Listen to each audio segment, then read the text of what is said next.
Hola amigos, bienvenidos a un nuevo podcast. Hoy les traigo realmente un tema conectado con los estudios judaicos. Vamos a conversar hoy sobre el judaísmo reformista, la reforma que tuvo lugar en el judaísmo. Ya sobre esto hemos tocado algunos puntos en vídeos y podcasts anteriores. Hoy vamos a ahondar un poquito más de manera resumida porque, como bien explico en cada vídeo, en cada podcast, realmente son temas muy amplios y difícil de abarcar todo el material, pero tratamos de hacer o de resumir de la mejor manera posible la información.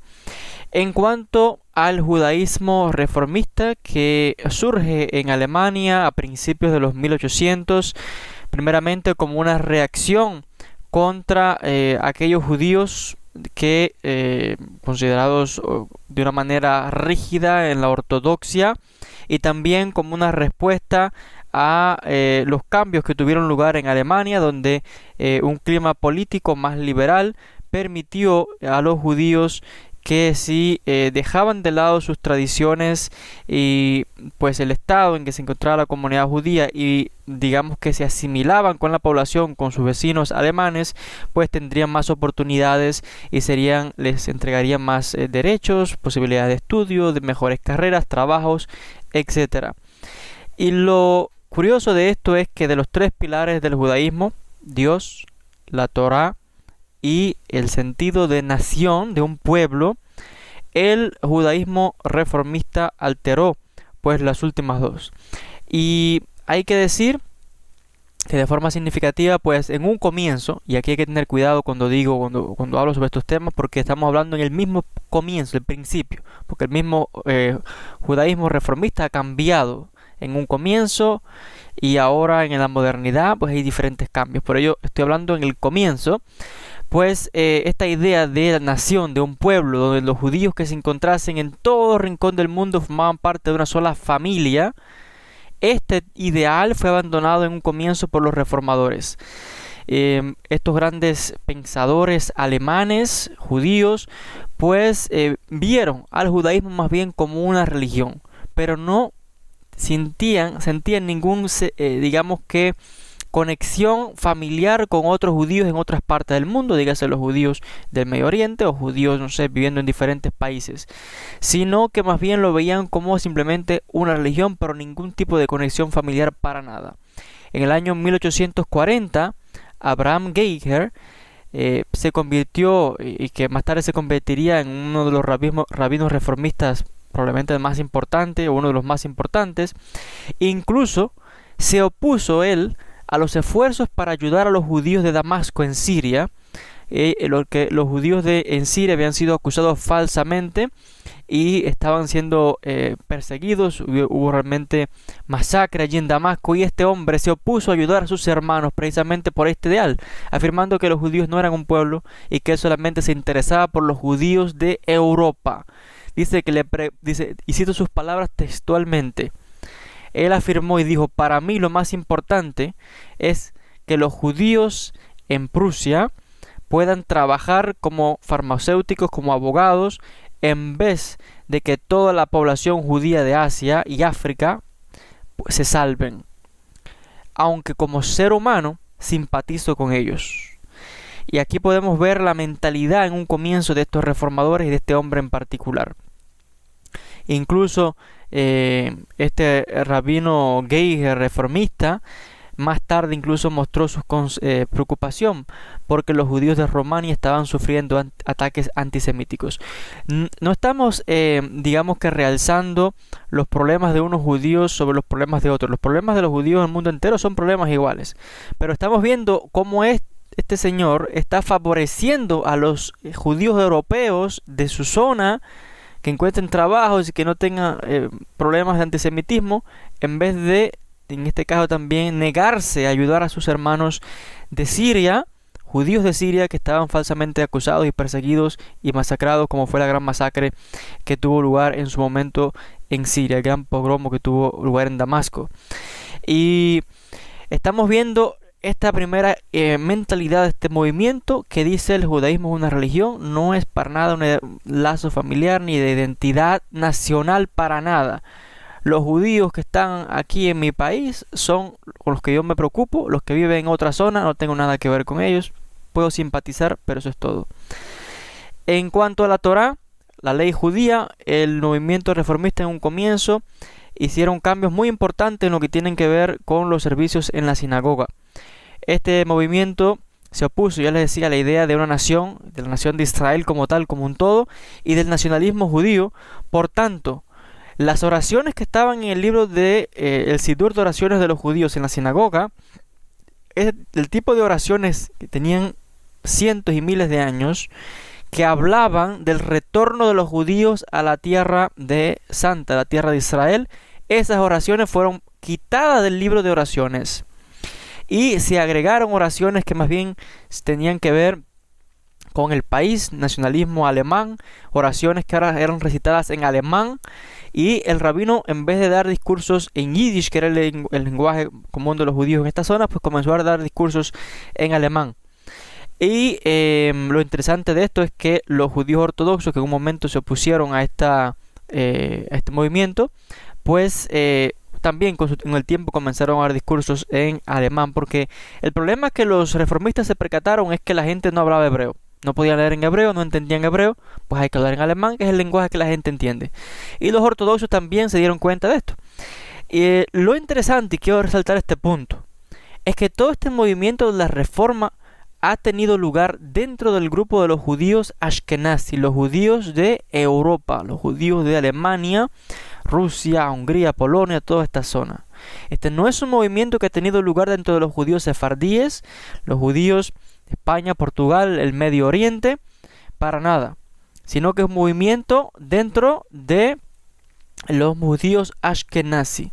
Por tanto, los judíos sefardíes no se consideran no hay sinagoga ortodoxa sefardí ni sinagoga de separación como tal. Los judíos sefardíes siempre han sido más flexibles, y la crítica que se le ha hecho al judaísmo ortodoxo ashkenazi es que precisamente por la rigidez, por la manera tan estricta de llevar la religión y el judaísmo en el judaísmo ashkenazi, en la comunidad ashkenazi, se le culpa que por eso fue que se separaron estas ramas y crearon una especie de reformas y cambios.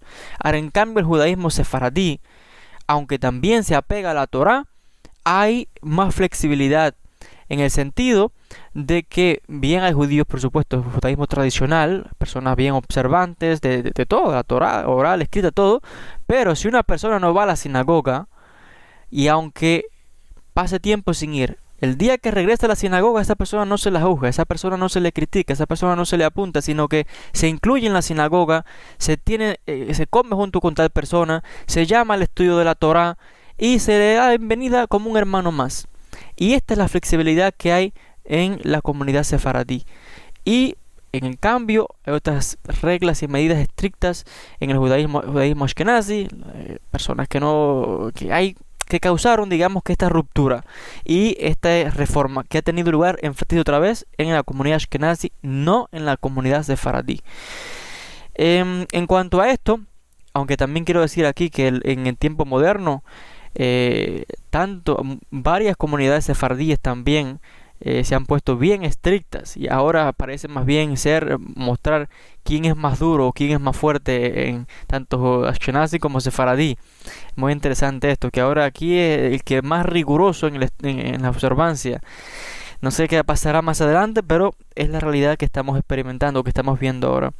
Como lo llama el doctor Saban a la época en que estamos viviendo en el judaísmo, lo llama la venganza de Shammai. Recordemos que de los grandes rabinos, Hillel y Shammai, Hillel el rabino más flexible, Shammai el más duro.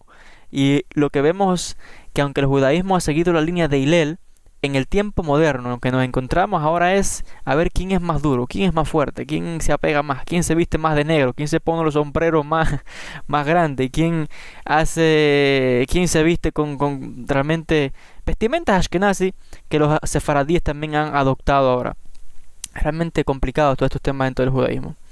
Volviendo a la historia, hay que decir que incluso en un comienzo este movimiento reformista cambió incluso el sábado por el domingo en Alemania, porque de esta manera se asemejaba más a la comunidad cristiana. De hecho, también en las sinagogas se introdujo un órgano, como en las iglesias. Y esto causó también revuelo entre la comunidad ortodoxa porque es prohibido tocar música en sábado. Y de hecho, en poco tiempo, estos judíos reformistas dejaron de comer kosher, los alimentos permitidos por la Torá, por las leyes judías.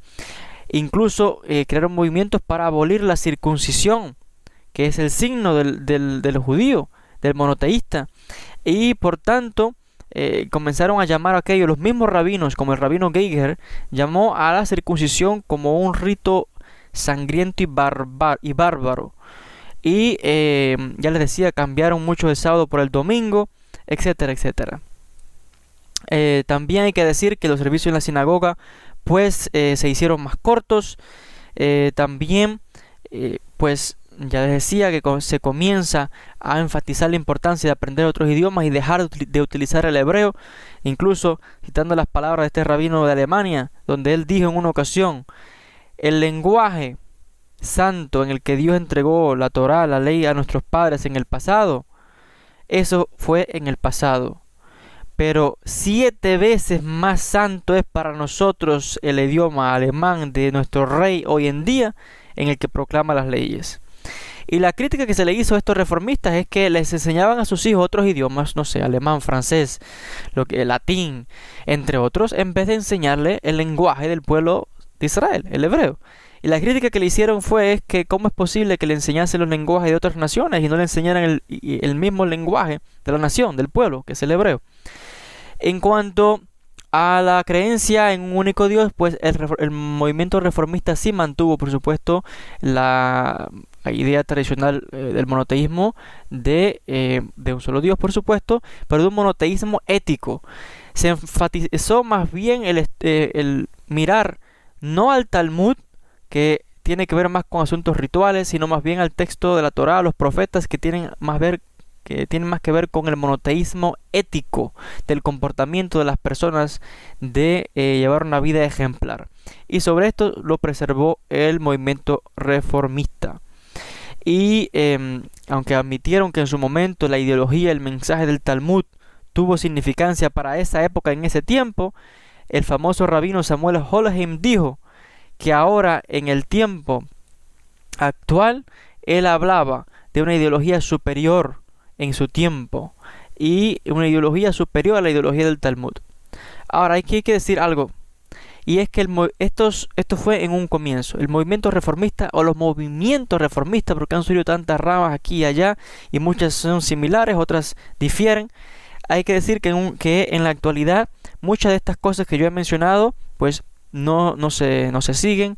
Otras se han incorporado. Por ejemplo, se dieron cuenta estos reformistas que en vez de reformar el judaísmo, lo que hicieron fue más bien casi que quitar tantas cosas del camino, tantas cosas del judaísmo, que más bien parecía que estaban creando otra religión, porque se perdieron muchos rituales, muchos aspectos importantes en lo relacionado con la práctica del judaísmo.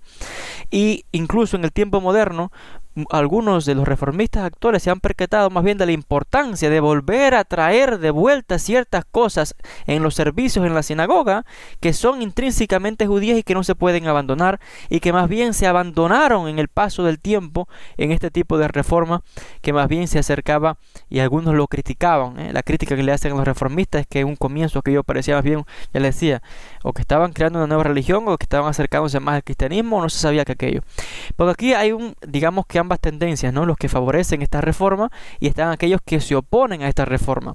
Por tanto, siempre hay crítica de ambos lados. Los ortodoxos atacan a los reformistas atacan a los ortodoxos, y tremendo, digamos que debates que se ha armado aquí.